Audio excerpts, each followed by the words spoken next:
अस्सलाम वालेकुम, आप देख रहे हैं जी फॉर खरीदा। जी से शुरू होता है हर सवाल, तो आइए आपको दिखाते हैं कि आज वो कौन सी खबरें हैं कि जिन पर हम सवाल उठाएंगे।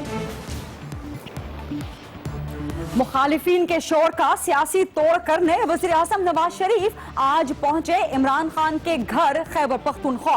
बेशुमार तरक्याती मंसूबों का ऐलान। क्या पानामा लीक से ध्यान हटा सकेगा या वज़ीर आज़म 2018 की इंतखाबी तैयारी कर रहे हैं?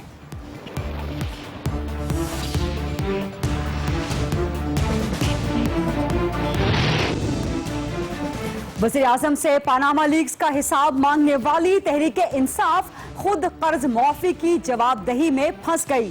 जहांगीर तरीन ने कब और कैसे कर्ज माफ करवाए, अहम और नाकाबिले तरदीद सबूत आज हम आपके सामने रखेंगे।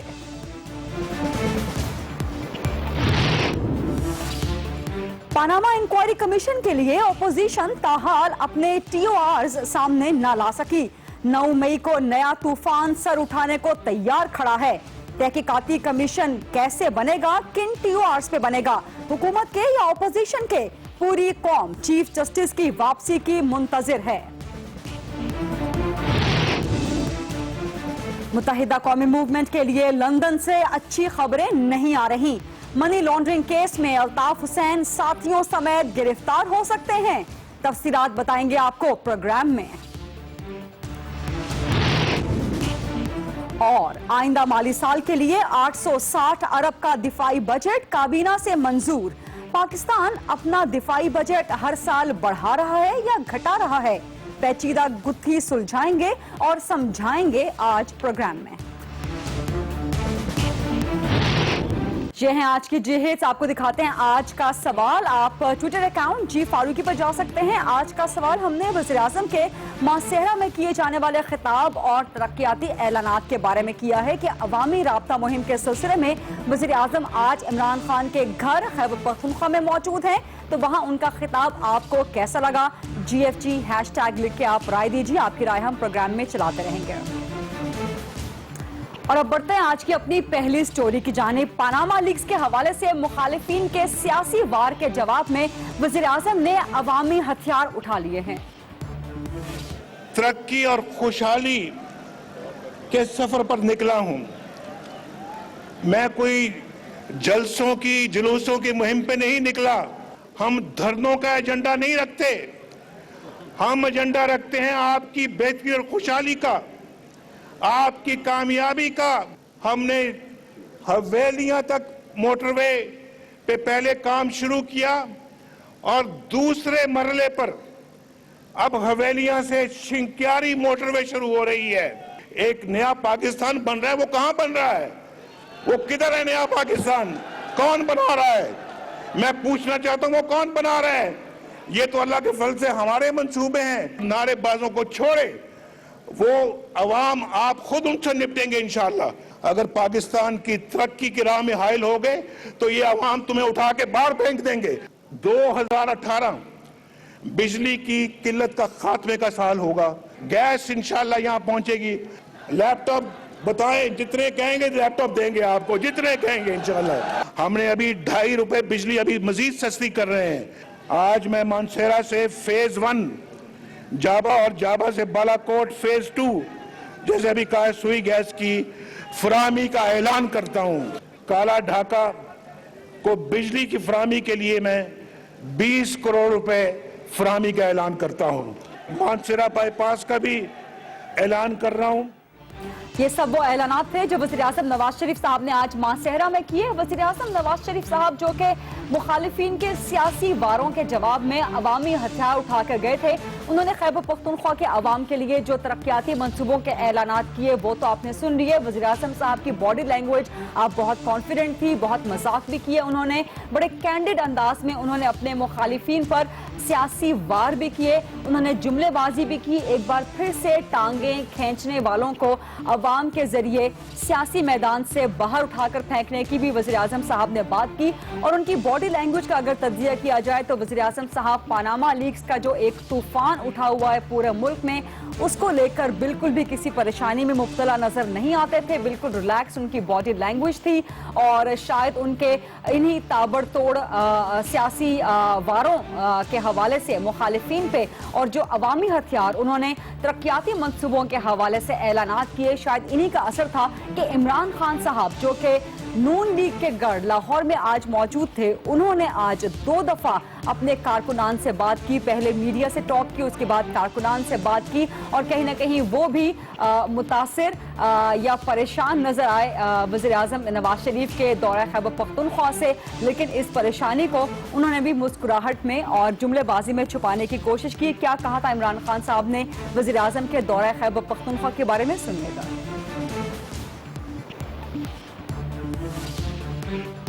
कुछ नहीं दिया, टैक्सेस नहीं दिया, पता नहीं कोई उसके लोन राइट। भाई आप 8 साल से हुकूमत में आप सो रहे थे, आपको अब याद है जब आपकी चोरी सामने आई है, वो भी पनामा में। इसका मतलब कि आप जितना मर्जी जुर्म करें पाकिस्तान में, जब तक इनकी चोरी के ऊपर बात ना करो, आप लूटते रहे मुल्क को।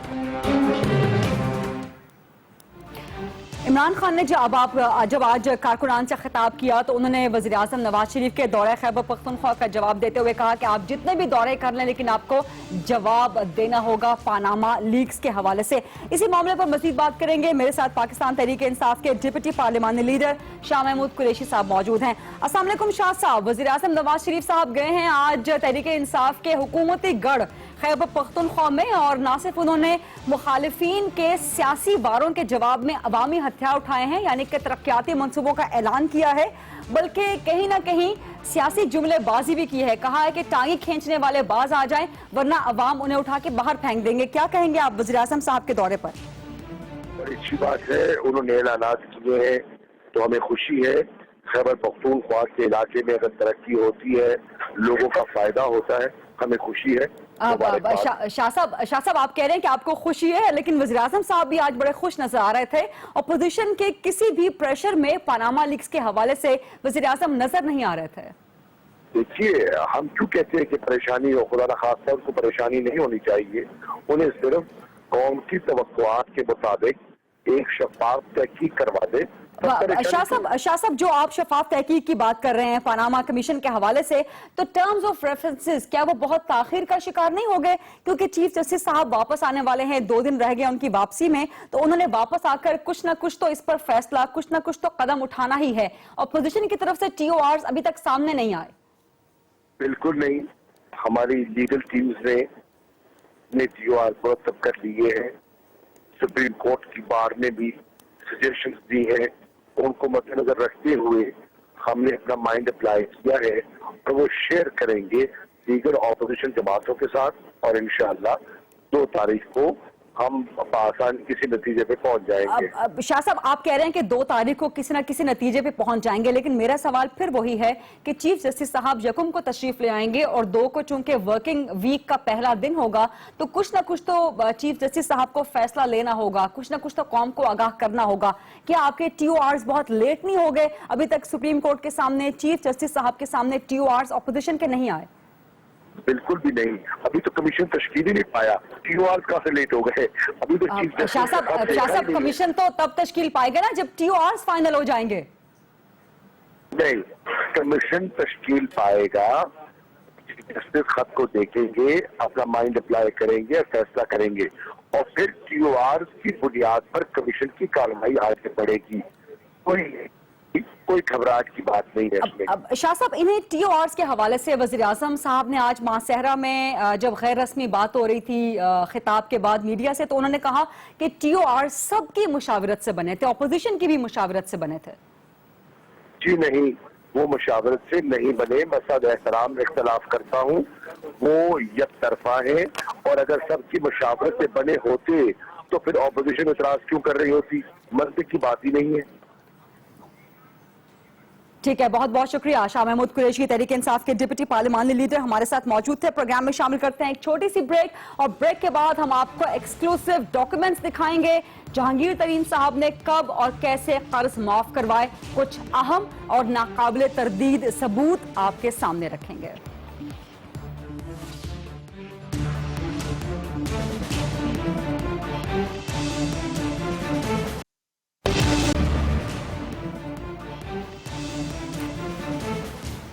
जी वेलकम बैक। जब से पानामा इंक्वायरी कमीशन की बेल डाली गई है और उसमें ये टर्म्स ऑफ रेफरेंस शामिल किया गया है कि ना सिर्फ पानामा लीक्स के हवाले से तहकीकात होंगी बल्कि वो तमाम तहकीकात भी होंगी कि मुल्क के अंदर जिन्होंने कर्ज माफी करवाई है, उस वक्त से पाकिस्तान तहरीक इंसाफ जो कि नून लीग का पानामा लीक्स पर एहतसाब चाहती है, खुद ही एहतसाब की जद में आ गई है। सियासी तौर पे अगर कहा जाए कि लो आप अपने दाम में सयाद आ गया तो गलत नहीं होगा। जहांगीर खान तरीन साहब की कर्ज माफी की दास्तान ज्यादा पुरानी नहीं है, बहुत दफा खबरों में आती रही है, लेकिन अब की बार कुछ ऐसे अहम और नाकाबिले तरदीद सबूत सामने आए हैं जो आज प्रोग्राम में हम आपके सामने रखेंगे। इससे पहले जहांगीर खान तरीन साहब के हवाले से जो स्टेट बैंक की एक डॉक्यूमेंट सामने आई थी और फारूकी पल्प मिल्स के हवाले से जो बातें सामने आई थी, उन्हें जहांगीर खान तरीन साहब ने निगेट कर दिया था, उनकी तरदीद कर दी थी। लेकिन आज जो सबूत, आज जो डॉक्यूमेंट्स हम आपके सामने रखेंगे, खास तौर पे सुपीरियर टेक्सटाइल मिल्स के हवाले से और तांदलेवाला शुगर मिल्स के हवाले से, जिनके मुतालिक जहांगीर खान तरीन साहब ने आज लाहौर में प्रेस कॉन्फ्रेंस करते हुए भी बात की थी। आपको पहले सुनाते हैं कि जहांगीर खान तरीन साहब ने आज क्या कहा था, उन पर जो कर्ज माफी के हवाले से सवालात उठाए जा रहे हैं, उन्होंने क्या कहा था।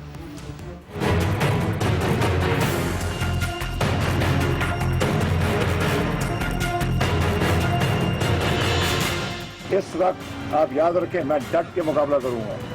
मैंने लोधरा में भी आपका मुकाबला किया था और आपको एक इबरतनाक शिकस्त दी थी। एक एक डॉक्यूमेंट यहाँ पे मौजूद है, तब गई, कितने पैसे गए, क्या गया, ये तमाम टैक्स का रिकॉर्ड का हिस्सा है। कटहरे में आप खड़े हो, आपसे मैं सवाल पूछता हूँ, ये पैसा कहाँ से आया?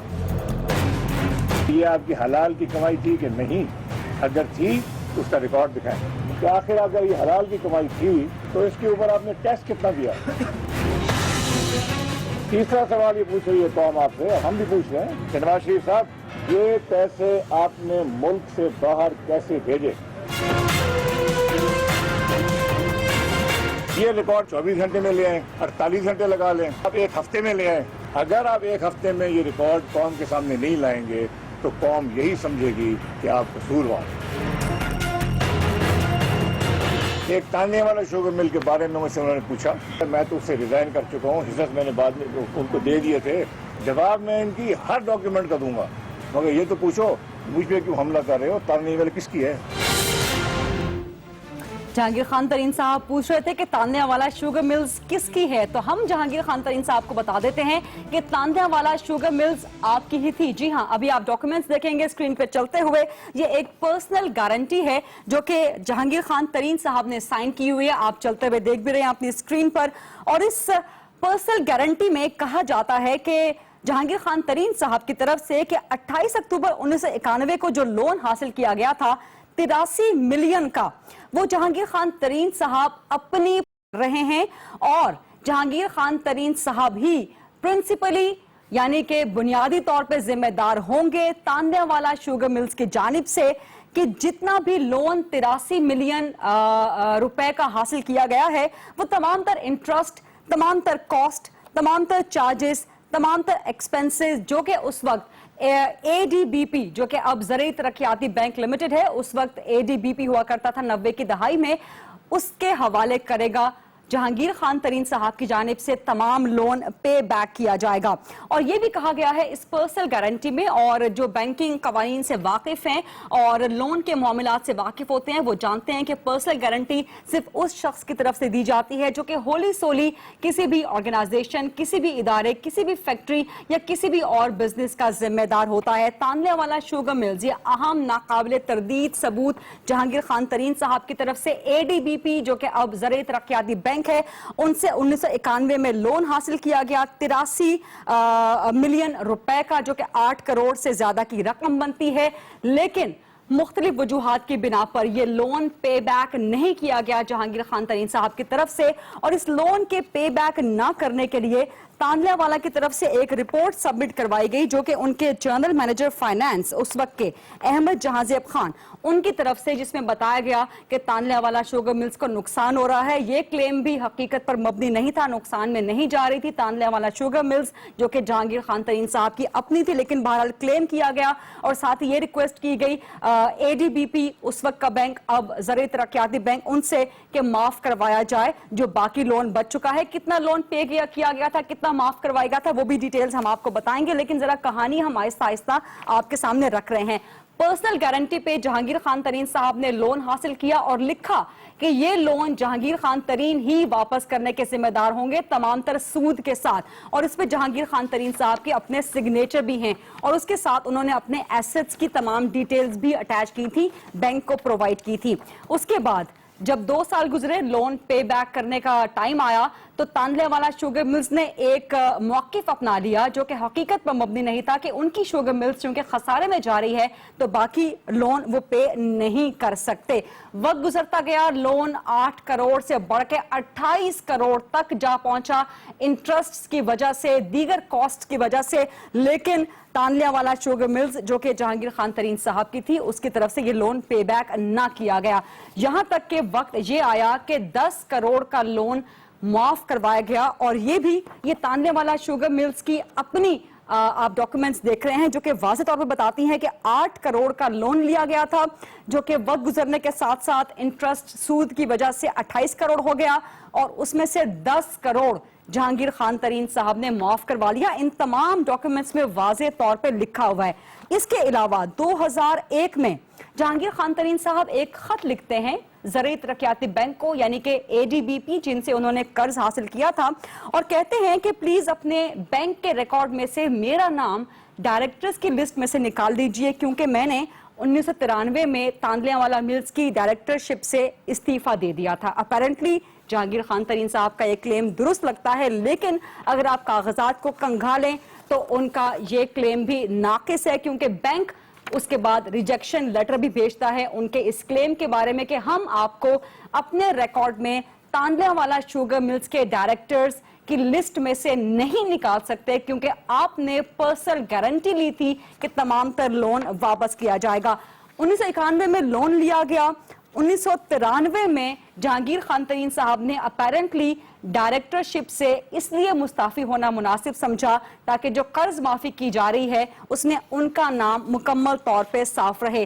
तांदलिया वाला शुगर मिल्स किसकी है, जहांगीर खान तरीन साहब ने आज सवाल किया था, तो हमने आपके सामने अहम नाकाबिल तरदीद सबूत रख दिए हैं कि तांदलिया वाला शुगर मिल्स जहांगीर खान तरीन साहब की अपनी ही है। इसके अलावा हम आपको ये हबीब बैंक का एक लोन राइट ऑफ का डॉक्यूमेंट दिखा रहे हैं, अभी चलना शुरू हो जाएगा। हबीब बैंक से भी 7 करोड़ का लोन लिया सुपीरियर टेक्सटाइल मिल्स के लिए, और इसमें भी डायरेक्टर्स की लिस्ट में जहांगीर खान तरीन साहब का नाम शामिल है। 7 करोड़ का ये लोन लिया गया, जिसमें से जो माफ करवाई गई रकम वो भी 7 करोड़ का, माफ कीजिएगा, लोन राइट ऑफ करवाया गया, हबीब बैंक से लिया गया था सुपीरियर टेक्सटाइल मिल्स के हवाले से। इमरान खान साहब ने जहांगीर खान तरीन के हवाले से ट्वीट भी की है और आज उन्होंने बात भी की कि जहांगीर खान तरीन ने अपने तमाम डॉक्यूमेंट्स लीगली सामने रख दिए हैं, लेकिन शायद खान साहब को भी नहीं पता, जहांगीर खान तरीन साहब को भी नहीं पता कि शायद ये डॉक्यूमेंट्स वो अभी तक सामने लेकर नहीं आए। हमने जहांगीर खान तरीन साहब से बहुत राबिता करने की कोशिश की, अभी भी हमारे प्रोग्राम का प्लेटफॉर्म हाजिर है। जहांगीर खान तरीन साहब अगर सुपीरियर टेक्सटाइल मिल से माफ करवाया गया, और सुपीरियर टेक्सटाइल मिल्स को भी पर्सनल गारंटी दी गई थी जहांगीर खान तरीन साहब की तरफ से, वो पर्सनल गारंटी भी हमारे पास ही आपके लिए हम चला भी रहे हैं। सो ये 2 चीजें हैं, एक तो सुपीरियर टेक्सटाइल मिल्स और दूसरा तांदलिया वाला शुगर मिल्स, ये दोनों जहांगीर खान तरीन साहब की थी, और रिकॉर्ड के मुताबिक जहांगीर खान तरीन साहब ने ये लोन्स राइट ऑफ करवाए हैं। एक और बहुत अहम बात, जब NA 154 का इंतखाब लड़ रहे थे जहांगीर खान तरीन साहब, तो उन्होंने अपने नॉमिनेशन पेपर्स में ये अहद लिया था अल्लाह और रसूल का नाम लेके, और उसके बाद पाकिस्तान का नाम लेके। ये जहांगीर खान तरीन साहब के नॉमिनेशन पेपर्स हैं, अल्लाह और रसूल के नाम पे और फिर पाकिस्तान का अहद खा के जहांगीर खान तरीन साहब ने स्टेटमेंट दी कि कोई भी लोन उन्होंने राइट ऑफ नहीं करवाया। ये जहांगीर खान तरीन साहब का नामजदगी फॉर्म में अहद है खुदा और रसूल का नाम लेके और उसके बाद पाकिस्तान की कसम खा के। تو یہ بھی سوال اٹھایا جاتا ہے کہ کیا جہانگیر خان ترین صاحب نے جھوٹ بولا اپنے نامزدگی فارم میں؟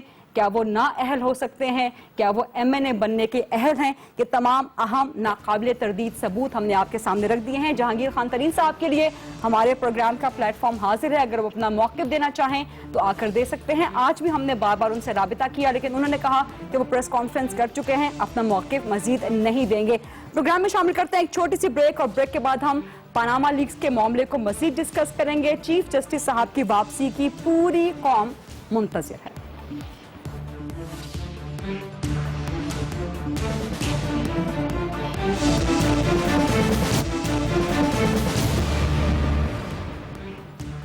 جی ویلکم بیک۔ 1 مئی کو چیف جسٹس آف پاکستان وطن واپس آ رہے ہیں۔ 2 مئی کو اپوزیشن کا مشترکہ اجلاس ہو رہا ہے تاکہ وہ پاناما تحقیقاتی کمیشن کے لیے اپنے TORs ڈیفائن کر سکے۔ 9 مئی کو پاناما لیکس کا ایک دوسرا طوفان سامنے آنے والا ہے، کڑے دن آنے والے ہیں۔ پوری قوم چیف جسٹس صاحب کی واپسی کی منتظر ہے۔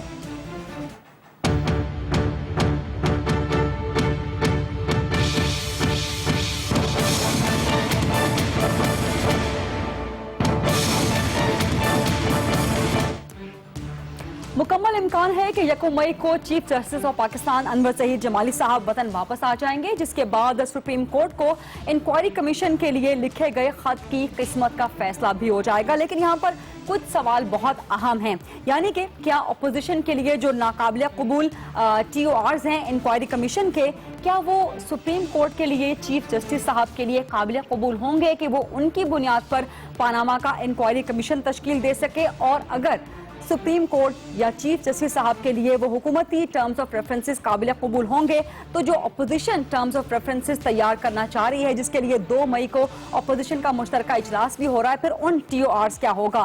اور اگر عدالت کی طرف سے TORs میں کوئی تبدیلی کی جاتی ہے تو پھر حکومت کا رد عمل اس پر کیا ہوگا؟ کیا وہ حکومت کے لیے قابل قبول ہوں گے؟ یہ 3 کی ایک ایسی تکون بن چکی ہے جس میں گتھی سلجھنے کے بجائے مزید الجھ رہی ہے، اور ایسے میں پوری قوم چیف جسٹس صاحب کی وطن واپسی کی منتظر ہے۔ لیکن کچھ سوالات اٹھتے ہیں، اور وہ سوالات ہم لے کے چلیں گے کراچی، جہاں سے ہمیں جوائن کر رہے ہیں سپریم کورٹ بار ایسوسی ایشن کے سابق صدر یاسین آزاد صاحب۔ یاسین صاحب بہت شکریہ پروگرام کے لیے وقت نکالنے پہ۔ کیا حکومت کے ٹرمز آف ریفرنسز TORs ایسے ہیں جو چیف جسٹس صاحب کے لیے قابل قبول ہوں، یعنی کہ انہی TORs پہ بنیاد کر کے تحقیقات شروع کروائی جا سکے؟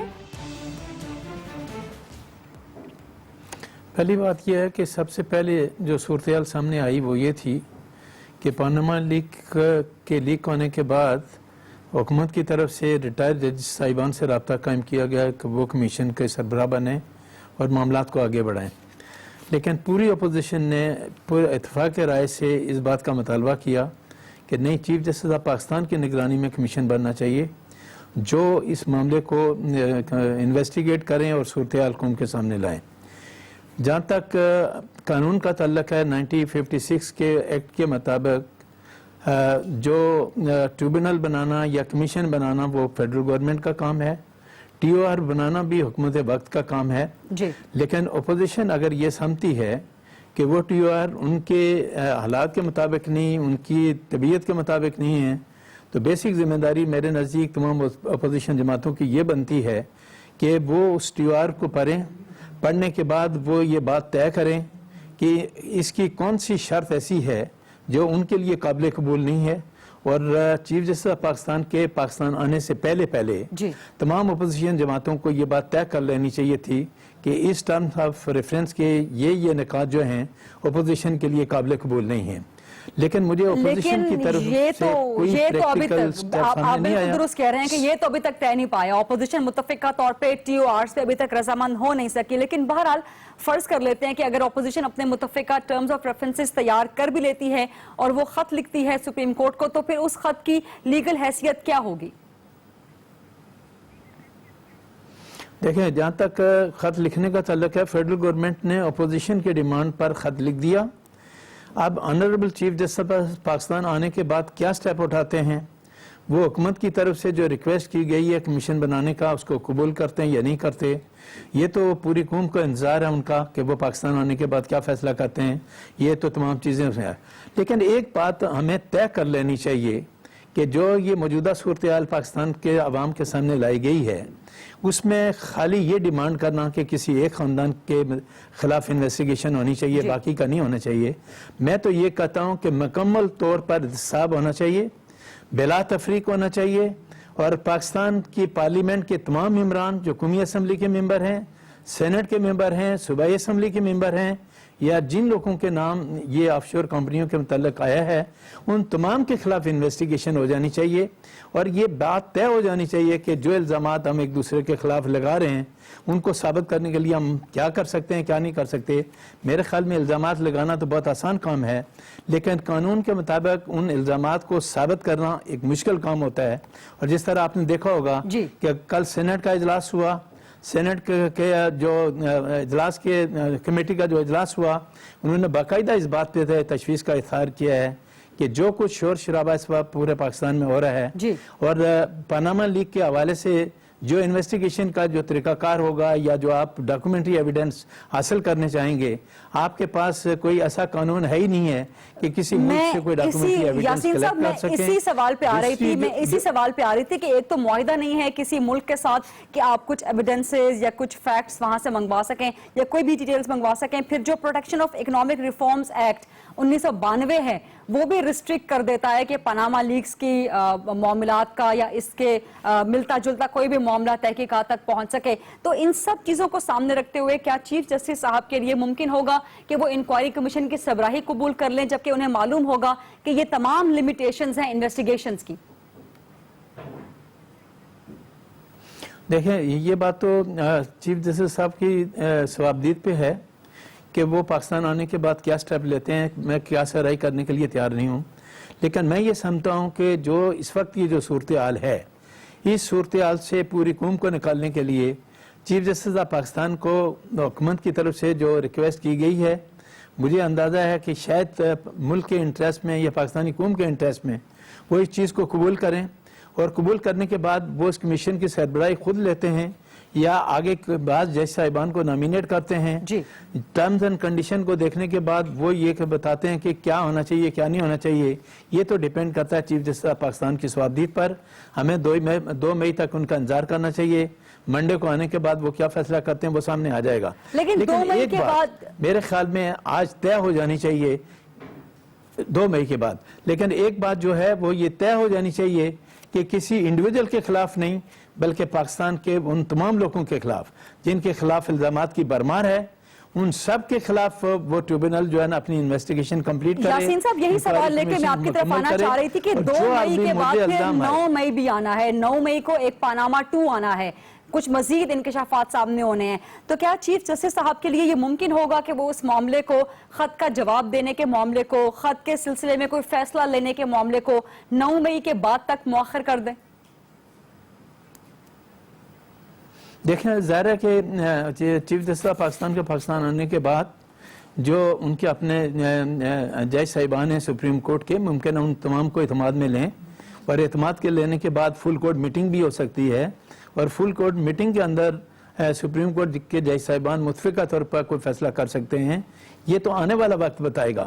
لیکن سوال یہ پیدا ہوتا ہے کہ جو لوگ الزامات لگا کر یہ کہتے ہیں کہ پاناما لیک کی وجہ سے یہ ہوگا, ان کو یہ دیکھنا چاہیے کہ یہ آف شور کمپنیاں جو ہیں کیا قانونی طور پہ جائز ہیں یا ناجائز ہیں. میں یہ کہتا ہوں کہ اگر یہ بات ثابت ہو جاتی ہے کہ یہ جو آف شور کمپنیاں ہیں منی لانڈرنگ سے بنی ہیں, سمگلنگ کے پیسے سے بنی ہیں, کرپشن کے پیسے سے بنی ہیں, تو پھر دیکھنا پڑے گا کہ آپ اس کے خلاف کارروائی کر سکتے ہیں. لیکن اگر لیگل وے میں آف شور کمپنیاں دنیا کے کسی بھی ملک میں قائم کی گئی ہیں تو قانون اس بات کی اجازت دیتا ہے کہ انویسٹر دنیا کے کسی بھی ملک میں اپنی جائز انکم کو جا کے انویسٹ کرے, کاروبار کرے اور کاروبار کو آگے بڑھائے. تو یہ ان تمام چیزوں میں میں یہ سمجھتا ہوں کہ پولیٹیکل پارٹیز کو ایک ایشو مل گیا ڈسکشن کے لیے, اور ظاہر ہے پولیٹیکل پارٹیوں کی مجبوری یہ ہے کہ وہ ان کو جب ایشوز ملتے ہیں تو ان کو ڈسکس کرتے ہیں. ٹھیک ہے, بہت بہت شکریہ, بہت بہت شکریہ یاسین آزاد صاحب ہم سے بات کر رہے تھے. پروگرام میں شامل کرتے ہیں ایک چھوٹی سی بریک, اور بریک کے بعد ہم ڈسکس کریں گے پاکستان کے دفاعی بجٹ کو جس میں آئندہ مالی سال کے لیے اضافہ کر دیا گیا ہے, اور 2015-16 کے لیے یہ بجٹ 860 ارب روپے ہوگا.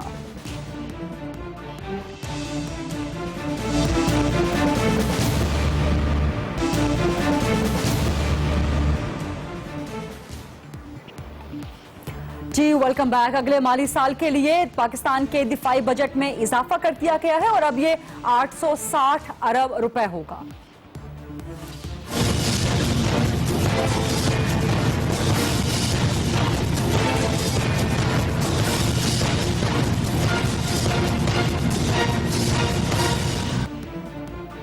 पाकिस्तान के दिफाई बजट को लेकर बहुत से एतराजात, बहुत से सवालात उठाए जाते हैं, बहुत से इल्जामात भी लगाए जाते हैं, लेकिन ये ऐसा पेचीदा और संजीदा मामला है जिसको समझना बहुत ज़रूरी है। सबसे पहले ये समझना ज़रूरी है कि क्या वाकई पाकिस्तान के दिफाई बजट में हर बढ़ते साल के साथ, हर गुजरते साल के साथ इजाफा हो रहा है या इसमें कमी हो रही है। और अगले माली साल के लिए जो 860 अरब का दिफाई बजट रखा गया है तो ये कहाँ कहाँ पर इस्तेमाल किया जाएगा और ऐसी क्या मजबूरी या ऐसी क्या जरूरत है कि पिछले साल के 700 अरब से कुछ ज्यादा दिफाई बजट के मुकाबले में इस साल 860 अरब का दिफाई बजट रखा गया है। और सवाल और एतराज ये भी उठाया जाता है और एक मिसपरसेप्शन ये भी पाई जाती है कि पाकिस्तान का दिफाई बजट तरक्याती अखराजात के मुकाबले में कई गुना ज्यादा है। सबसे पहले तो आपको ये समझना होगा कि कौमी बजट में डेट सर्विसेज और जनरल पब्लिक सर्विसेज के बाद दिफाई बजट का तीसरा बड़ा हिस्सा है, यानी कि पाकिस्तान का दिफाई बजट तीसरे नंबर पे आता है और जनरल पब्लिक सर्विसेज में जो अखराजात लगाए जाते हैं वो दिफाई बजट से कहीं ज़्यादा होते हैं। और दिफाई बजट को ये समझना कि ये सिर्फ पाक फौज का बजट है, ये गलत है। ये तीनों मुसल्लह अफवाज का बजट होता है और इस बजट में 94% 94% तनख्वाहों, अलाउंसेस और दीगर मद में चला जाता है और बाकी 6% मुख्तलिफ दिफाई एक्सपेंडिचर्स में इस्तेमाल किया जाता है। और यहाँ पर यह भी आपको समझना और आपको बताना ज़रूरी होगा कि हर गुजरते साल के साथ जो कौमी बजट है पाकिस्तान का, जो मुकम्मल बजट है, वो हर साल के साथ बढ़ता चला जा रहा है। लेकिन अगर उसके साथ तनासब किया जाए तो हर बढ़ते साल के साथ जो कौमी बजट का हुजम बढ़ रहा है उसके मुकाबले में पाकिस्तान का दिफाई बजट घटता चला जाता है। और इस तरह से अगर खित्ते का कंपैरिजन किया जाए या दुनिया के बड़े ममालिक का कंपैरिजन किया जाए तो एक फौजी पर जो खर्चा आता है उसमें पाकिस्तान में एक फौजी पर जो सालाना खर्च आता है वो सबसे कम है, जो कि $8,000 है। लेकिन फिर भी आज दिफाई बजट के मुतालिक बहुत से एतराज़ात के जवाबात लेंगे। मेरे साथ इस्लामाबाद से मौजूद हैं दिफाई तज्जियाकार जनरल अमजद शुएब साहब। अस्सलाम वालेकुम जनरल साहब, थोड़ी सी बातें तो मैंने डिफाइन कर दी है, लेकिन आप चूंकि एक वसी तजुर्बा रखते हैं और गहरी नज़र रखते हैं दिफाई बजट के हवाले से, तो ये बताइएगा कि आइंदा माली साल के लिए जो तरक्याती बजट है वो 805 अरब है, जबकि दिफाई बजट 860 अरब है। इसको जस्टिफाई कैसे किया जाएगा? बिस्मिल्लाहिर्रहमानिर्रहीम। पहली बात तो ये है कि ये जो बजट है 860, आपने जैसे खुद भी बताया, ये सारा आर्मी की तरफ नहीं जाता और इसमें नेवी भी शामिल है, एयरफोर्स भी शामिल है। और अमूमन बिलअमूम ये इतराज़ किया जाता है, मैंने बहुत दफ़ा सुना कि एनालिस्ट और लोग बात करते हैं कि जी 60% जो है वो आर्मी को ये हमारा डिफेंस पे चले जाता है, जो कि गलत है। ये आपकी जीडीपी का तकरीबन 25% के करीब बनता है, 25 से थोड़ा सा ज़्यादा है 860 अरब जो है। और इसमें से, इस रकम में से तकरीबन आप यूँ कह लीजिए जो आर्मी के हिस्से में आएगा वो तकरीबन 11% बनता है और बाकी 7% के करीब ये दोनों सर्विसेज को जाएगा।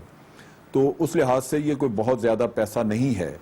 और आजकल के दौर में अगर आप इसमें जो नॉर्मल आपकी हर साल की महंगाई बढ़ती है वो महंगाई का फैक्टर इसमें ऐड कर लें तो वो बहुत ही कम इजाफा रह जाता है।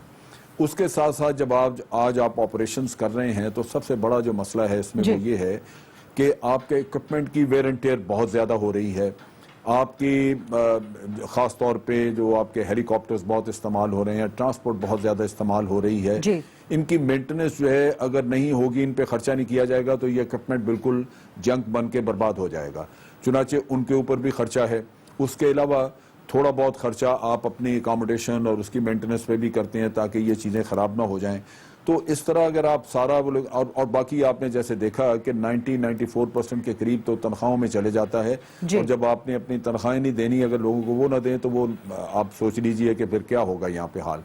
तो वो तो उस लिहाज से बड़े कम पैसे बचते हैं जो आप मेंटेनेंस वगैरह के लिए इस्तेमाल करते हैं और ये बेयर एसेंशियल है। अच्छा, अब इसमें जो देखने की बात है वो ये है کہ ہم نے نئی چھاونیاں بھی بنائی ہیں، مثلا رحیم یار خان کی چھاونی نہیں بنی، اس کے ساتھ ساتھ سندھ میں، اندرون سندھ میں آپ کو پتا ہے کہ حالات خراب تھے، وہاں چھاونیاں بنی.